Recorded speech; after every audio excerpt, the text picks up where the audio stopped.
What's going on, guys? I got another project today. This is kind of a fun one, super simple, but I suggest if you have a Honda CR-V, you want to do it yourself.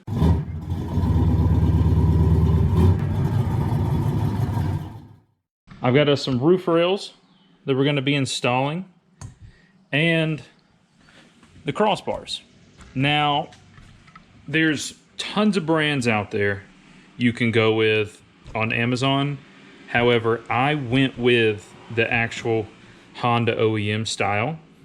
I bought a pair of the high-rise ones because our CR-V has the sunroof, and I was worried about clearance because I'm going to put another little rack up top here. But I was worried about clearance. But when I got it in, this piece of, it's like metal with some plastic and some of that mesh molding to help keep it kind of watertight in here. This gets messed up when we go to pull this off to put the rails on. Like the moment that we begin taking this off, it's messed up. It will not fit like it does right now. It's a poor design by Honda. I don't know why they did it, but they did it that way. So there's about 8 clips all the way up through here. 3 or 4 of them are extremely difficult. They look like this.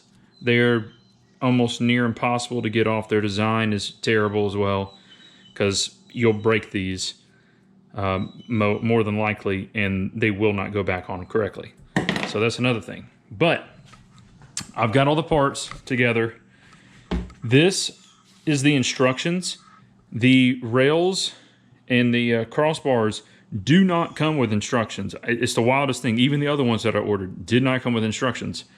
So I went on here on collegehillshonda.com. They have PDFs, and I can link them in the description below, of the instructions, which are fantastic. I mean, these are like play-by-play if you buy these rails and crossbars. If you don't, it's a little bit tricky. The other ones had different parts. It's just a simple set of hardware. But I can go ahead and show you what we have. This is what they look like when they're on. This is typically already, it comes on the higher models. Our model did not come with it, so I went ahead and purchased them so that they match completely. They're OEM. There's going to be no issues. But with that being said, we need to get down to the nitty gritty and start removing this little metal piece right here that is extremely difficult to remove. So in the instructions, it says to put a trim tool through this hole and pop it up. But from my dealings with the other side, I suggest not popping this up, because if you bust any of those clips or anything like that, it will not go down like it was supposed to. So you can still kind of slip it off, and I'll show you in a minute. I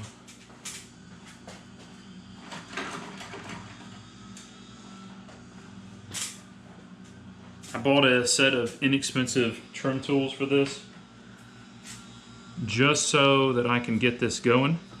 But it's easiest if you lift up back here, get your finger underneath it, and then you can begin to pry this. So there's the first one. Now once the first one's popped, we can kind of slide this back and out. And you see you really don't have to remove it completely because it requires you lifting the hatch and everything, so it's kind of stuck there. But just kind of leave that to the side. And now that we got this, I can start working my way down. Now, you can already see, or you might not be able to see, but there's a screw piece here. Those are very easy to pop off. But these ones I'm about to get to are not. All right. As you can see, I've bent it trying to get it off there. It's okay, you're not reusing this.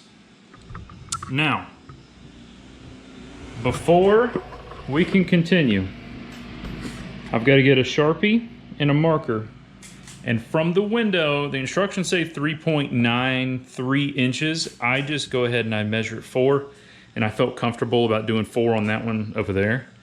So what I'm gonna do is I'm gonna take my measuring tape, I'm gonna measure 4 inches up, and I'm gonna mark it. It's probably right around here. And then we'll finish popping the rest of these clips.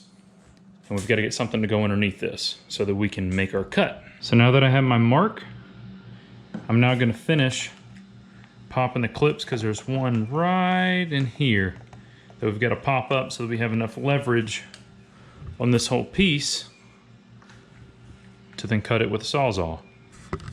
I will say, if you're not comfortable with cutting it with a Sawzall, maybe get somebody who is, or take it to the shop. But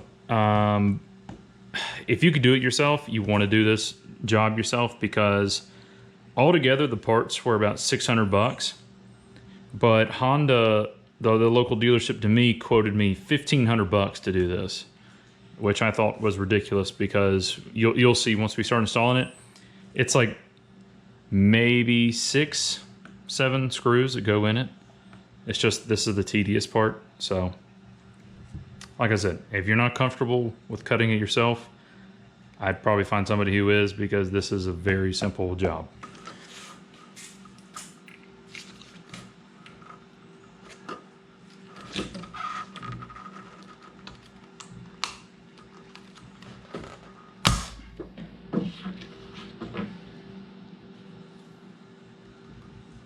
I do want to say a little trick for removing these is I have this trim tool, and I can put this exact set in there in the description, but I slide it underneath this like this on the top of the cart, and I pry down and it pops this clip, because if you can see, there's almost like a little metal tab up top that slides into this spot, but there's a plastic tab that actually holds it in. So it's almost near impossible to pop these off without force. Again, another poor design. But now that I got this removed, and you can see I was a little rough with it, it's off. But it's kind of dirty in there. So especially up here where the window meets, you can see stuff kind of collects. So what I'm gonna do is I'm gonna grab my air compressor real quick and spray this out before I clean all this off and then start making my cuts. It says once you have all this popped off, to put something about 5 inches tall underneath it. I do not have anything around here that's kind of soft enough so I don't mess up the paint or anything like that. So I found this Clorox bleach wipe tub. So, and I've bent this metal railing back down to connect back here, so that it's not dangling up, and when you cut it, it falls and hits your car, scratches your car, or anything like that. But I'm gonna grab the Sawzall, and we're gonna start making our cut on my line.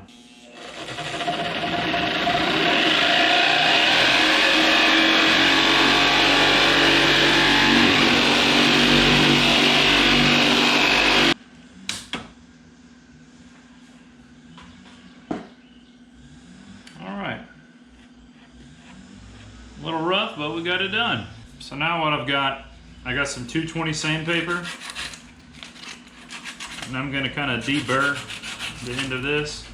And I got some 2000 to make it nice and smooth to the touch. You can see one there, two there, two there, one there. So 6 bolts total holding this down, and they go right on the factory holes. Rest just like that. Get your hardware, which comes with the roof rails, and you're going to need a T30 star. That's what fits the hardware. Also, what I'm doing is I'm taking an extra step with the hardware just so it doesn't back out. I bought some red Threadlocker, and instead of pouring it on those threads, I'm going to pour it down in here because it doesn't pass through. So as I tighten this down, it'll thread that red Threadlocker on there. And it's a pretty easy process from there. Get it like so. I put a little too much in there, but it's fine, doesn't hurt it.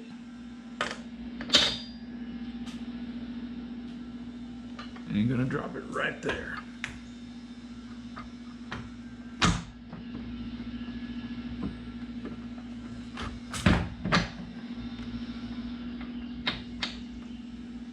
And you're gonna have to get your wrench in there to tighten that down because there's not much room for finger tightening. They don't say how tight to tighten these, but what I'm doing is I'm going to be tightening them very, very snug. So like right there. Some of you may know what to feel for. Others, when it gets real tight, do like half a push more. The last little piece of your rails is actually in your box. They're a little bit snug in here, but these are going to be your caps for when you put your, where you just put your screws. You're just going to slide all these out. They're pretty tight in there, so you don't have to worry about them falling out or whatever, but don't forget to put these on there. And it's going to go just like so. We'll come over here. That way I can show you. Got these little caps, little tabs. Here's your little encasing right here. Right here. This is what goes inside. That just rests in there. And you should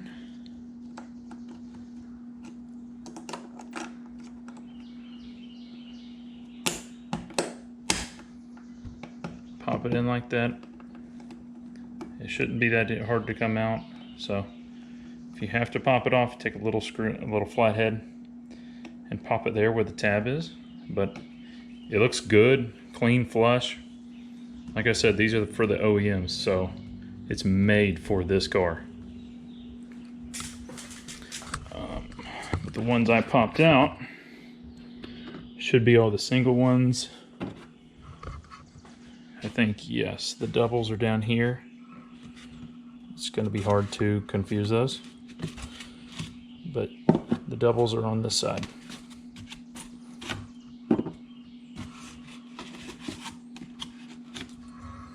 And the doubles, like the single, goes in just like this. Nice and flush. So if you're like me and you bought the rails with the crossbars, you have to remove these little plastic star keys, or I guess they're nuts, whatever you want to call them, but that is a T15 to remove these. Once you get those out, you'll just have the blank holes. You can see it here, back here, and then across right there. So after that, we're going to come over here. We don't need the 15 anymore. The hardware that comes with the crossbars are T30s, so the same as the bolts that go into the actual rails themselves. And these are really nice because they come, they are Honda. They're labeled. It might be a little hard to see, but this says R, and this side says L. So we know which side goes where. There is going to be one that is shorter than the other. The long one goes up front and the short one goes in the back. It's pretty self-explanatory because the short one can't fit up here. But just so you know and you don't freak out when you open the box and you're like, oh my gosh, this doesn't fit. How am I supposed to make it work? Stuff like that. It's made that way. Again, you don't have to do this. This is just my preference for this being up on the roof, and it's going to be holding some luggage and whatnot in the future, I'm putting some Threadlocker on there just so I have a little peace of mind that I know that these won't back out. It's a good idea to have an extension if you don't have one. These rails are rated for 165 pounds evenly distributed. So if you want to put like another one of those cages up here on top, which I might do in the future, you can do that. Just make sure all the weight's distributed evenly. But these can hold up to 165 pounds, which is really nice because a lot of the off-brand non-Honda parts don't hold up that much. They only hold like maybe 115, 100, 120. I saw a bunch of those when I was looking around before I decided to go actual full Honda parts. All right guys, so here is the finished product. Looks good. All factory. Everything's closed off nice and tight. Rails are on here super tight. And I put that Threadlocker on there so I'm not worried about any of these screws backing out when I put something up here or carry something. But it looks great. I don't understand why Honda doesn't add these from the factory, because I mean it makes the car look a lot better, especially if you get a look from here. It's kind of hard to see with stuff in the background, but it makes the car look a lot better. Don't forget guys, everything that I used in this video is going to be down in the description. The PDFs for the instructions, since these don't come with instructions, all the tools, Sawzall, ratchets, the Torx bits, all that stuff. I'll make sure all that's included in the description so y'all can find it. And it's all Honda parts that I use, so you don't have to worry about it being, you know, some off-brand Amazon thing. But I did order these from Amazon. It was just a particular dealer that actually sold Honda parts. I appreciate y'all watching, and we'll see you in the next one.